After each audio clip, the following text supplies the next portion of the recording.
नमस्कार। डीलेट चतुर्थ सेमेस्टर के विद्यार्थियों का स्वागत है। आज हम चर्चा करने जा रहे हैं, विषय है शैक्षिक प्रबंधन एवं प्रशासन। शैक्षिक प्रबंधन एवं प्रशासन विषय के अंतर्गत भौतिक संसाधनों का क्या महत्व है, इस विषय की आज हम चर्चा करेंगे, जिसमें भौतिक संसाधनों का प्रबंधन यानी विद्यालय प्रबंधन में जो साज सज्जा होते हैं उसका क्या महत्व है और उसके यानी अच्छे विद्यालय प्रबंधन में किन किन विषयों का होना आवश्यक होता है, किन किन उपकरणों का योगदान होता है विद्यालय व्यवस्था में, इन सभी बातों की हम चर्चा करेंगे।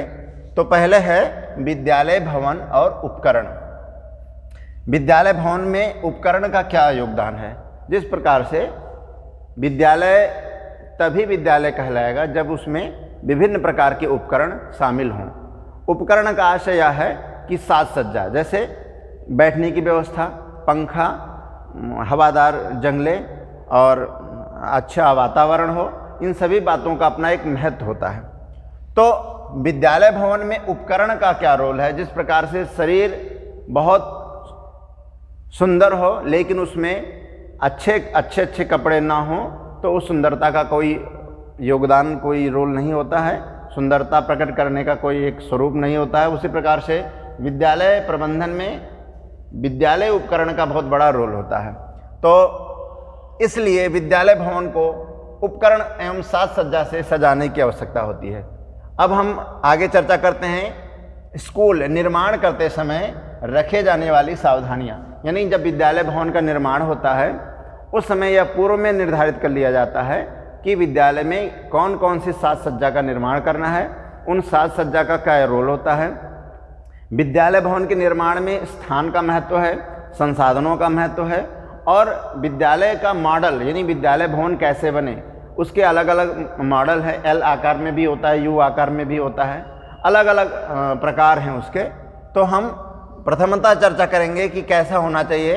तो विद्यालय जहाँ पर निर्माण हो आवागमन की सुविधाएं उपलब्ध हो, यानी ऐसे स्थान पर विद्यालय भवन बनाया जाए जहाँ पर विद्यालय जब छात्र आना चाहें तो उनके लिए अनेक सुविधाएं उपलब्ध हो, यानी बस हो या अनेक साधन जो उनके अनुकूल हो वो आ सके। या विद्यालय के द्वारा जो परिवहन की व्यवस्था होती है, बच्चे दूर दराज के होते हैं तो किसी प्रकार की असावधानी ना हो, यानी दूर से बच्चे भी शिक्षा प्राप्त कर सके, ऐसे स्थान पर विद्यालयों का निर्माण हो।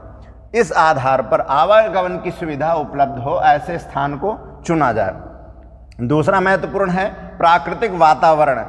प्राकृतिक वातावरण के अंतर्गत शुद्ध हवा, प्रकाश आदि आता है।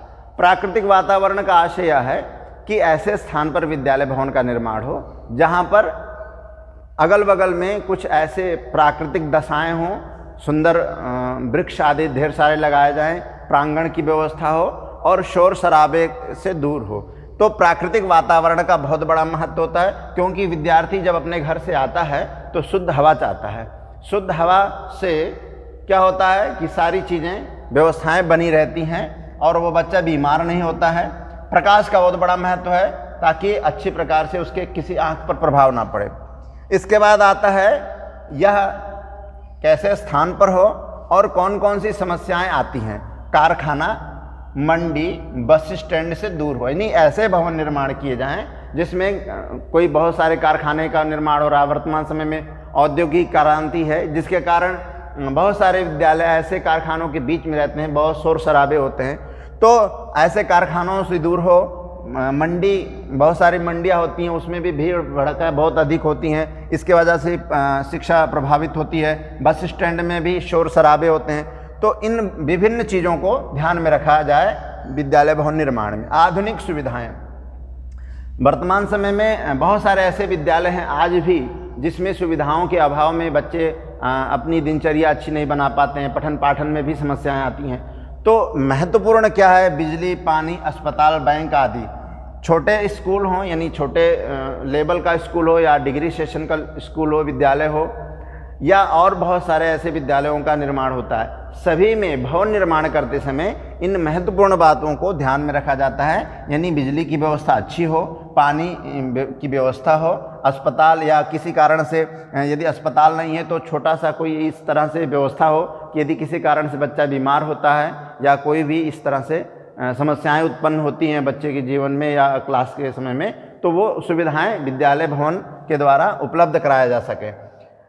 तो इस तरह से आधुनिक सुविधाएं उपलब्ध होनी चाहिए। इसके अलावा खेल का मैदान, छात्रावास की सुविधाएं, इसका आशय यह है कि बच्चे पठन पाठन की प्रक्रिया में जुड़े रहते हैं, लेकिन एक समय ऐसा आता है जब वो थोड़ा सा अपने आप को खेल के द्वारा रिफ्रेश करना चाहते हैं।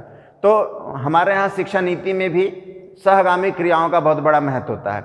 सहगामी क्रियाओं का आशय है कि खेल कूद, इसके अलावा भी बहुत सारे ऐसे संसाधन होते हैं जो शिक्षा को प्रभावित करती हैं। तो विद्यालय भवन में खेल का मैदान, छात्रावास की सुविधाओं का बहुत बड़ा योगदान होता है। छात्रावास का आशय यह है, यदि विद्यालय में बच्चे दूर दूर से पढ़ने आते हैं, उनको असुविधा होती है, तो यदि विद्यालय भवन में छात्रावास का निर्माण हो तो सुविधापूर्वक वो रह सकते हैं, पठन पाठन कर सकते हैं और समय की जो बचत होगी उनके लिए अच्छा होगा। इसके अलावा और क्या ध्यान दिया जाए, भूवैज्ञानिकों का सहयोग लिया जाए, यानी ऐसे स्थान पर जब विद्यालय भवन का निर्माण होता है तो यह भी चिंतन का विषय होता है कि वह किस क्षेत्र में आता है और वहाँ का पानी कैसा है, वहाँ का मिट्टी कैसा है। यदि बारिश होता है, पानी जलभराव की स्थिति ना हो, और जलभराव हो जाएगा तो वहाँ की जो धरती है, यानी जो उसका बिल्डिंग है, वो कमज़ोर पड़ जाएगा। तो इन सभी बातों का ध्यान दिया जाता है, यानी मिट्टी का और जांच, यानी मिट्टी का जांच करें कि कैसा भवन है, किस प्रकार से यहाँ पर भवन बनाने योग्य है कि नहीं। इस प्रकार से हम चर्चा करते हैं, यानी सावधानियाँ क्या हैं, अच्छे भवन की विशेषताएं क्या हैं, इसकी हम चर्चा कर रहे हैं। वैसे तो भवन की विशेषताओं ये भी एक प्रकार से विशेषताएं ही हैं, लेकिन कुछ चीज़ें और भी हैं, जैसे पर्याप्त स्थान उपलब्ध होना। ये बहुत ही महत्वपूर्ण है, क्योंकि ऐसे बहुत से स्थान ऐसे होते हैं, बहुत सारे ऐसे विद्यालय होते हैं जिसमें विभिन्न प्रकार के उपकरण लगाने के लिए स्थान नहीं होते हैं। तो पर्याप्त स्थान का बहुत बड़ा महत्व होता है। परियोजनाओं में गतिशीलता, यानी कोई विद्यालय बनाते समय ऐसा नहीं है कि विद्यालय आज नींव रख दिया गया, अब साल 2 साल के लिए छोड़ दिया गया, फिर थोड़ा सा किया गया, फिर छोड़ दिया गया। ऐसे में विशेषज्ञों का मानना है कि भवन की स्थिति, यानी भवन के निर्माण में जो गतिशीलता है, यदि वो प्रभावित होती है तो कहीं न कहीं कोई न कोई कमी रह जाती है। तो परियोजना प्रारंभ होने से लेकर परियोजना समाप्त होने तक बीच में कोई भी प्रकार की गतिरोध नहीं होनी चाहिए, नहीं बाधा नहीं उत्पन्न होना चाहिए। तो गतिशीलता का अपना एक महत्व है। विद्यालय भवन का आकर्षण प्रारूप, यानी विद्यालय का स्वरूप, यदि प्रारूप ऐसा हो देखने में सुंदर लगे, क्योंकि विद्यालय भवन को देख करके बच्चे आकर्षित होते हैं, लोग भी आकर्षित होते हैं। तो विद्यालय भवन यदि सुंदर है, अच्छा है, तो बच्चे और गार्जियन यानी अभिभावक आकर के उसे कर सकते हैं। इस प्रकार से विद्यालय भवन यानी आकर्षण प्रारूप होना चाहिए। किस तरह से विद्यालय भवन का निर्माण किया जाए, किस प्रकार से सुंदर लगे, इस बातों की चर्चा, यानी विद्यालय भवन में इन बातों को ध्यान रखा जाता है। भवन का सुविधाओं से युक्त होना, यानी भवन ऐसे बनाया जाए, ढांचा बना के रख देने मात्र से विद्यालय नहीं होता है। भवन यानी विद्यालय भवन में कहाँ पर लाइब्रेरी होना चाहिए, कहाँ पर कॉमन रूम होना चाहिए, कहाँ पर लेक्चर की रूम होना चाहिए, इन सभी बातों का ध्यान रखा जाए। इससे क्या होता है कि विद्यालय भवन का साज सज्जा और स्वरूप दोनों अच्छा होता है। जैसे उदाहरण के लिए इसमें देखिए है बिजली, पानी, शौचालय की व्यवस्था, यानी समस्त विद्यालयों में इन बातों को बहुत आवश्यक है ध्यान में रखना। कॉमन रूम की व्यवस्था है, गर्ल्स है या बॉयज़ है, दोनों के लिए अलग अलग कॉमन रूम की व्यवस्था होना चाहिए। और इसके कारण और भी सुविधाएं हैं। जैसे कॉमन रूम होने से क्या होता है कि बच्चे जब पढ़ाई लिखाई करने के बाद बीच में थोड़ा सा बैठना चाहें, लाइब्रेरी का अध्ययन करना चाहे विद्यालय में जा कर के, तो इसलिए भी कॉमन रूम का बहुत बड़ा योगदान होता है।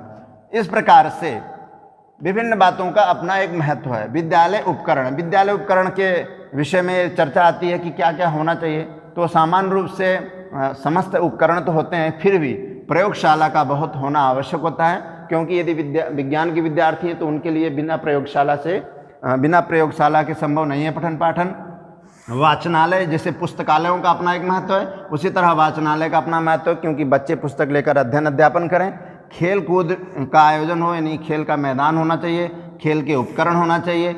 यदि गृह विज्ञान की पठन पाठन की व्यवस्था है तो गृह विज्ञान के बहुत सारे ऐसे उपकरण हैं, जैसे बच्चे सिलाई सीखते हैं, कढ़ाई बुनाई आदि का काम, गृह विद्यालय में शिल्प आदि का ज्ञान कराया जाता है, कुकिंग का भी ज्ञान कराया जाता है। तो लड़कियों के लिए भी गृह विज्ञान आदि के विभिन्न उपकरण जिसके द्वारा सुविधाएं मिली। इस प्रकार से डीएलएड चतुर्थ सेमेस्टर में जो भौतिक संसाधनों का आज चर्चा हुआ है, इन चर्चा के बाद हम अगले फिर दूसरे वीडियो में आएंगे, जिसके अंतर्गत इसके आगे की और चैप्टर चर्चा होगा। तब तक के लिए इस वीडियो को देखिए। धन्यवाद।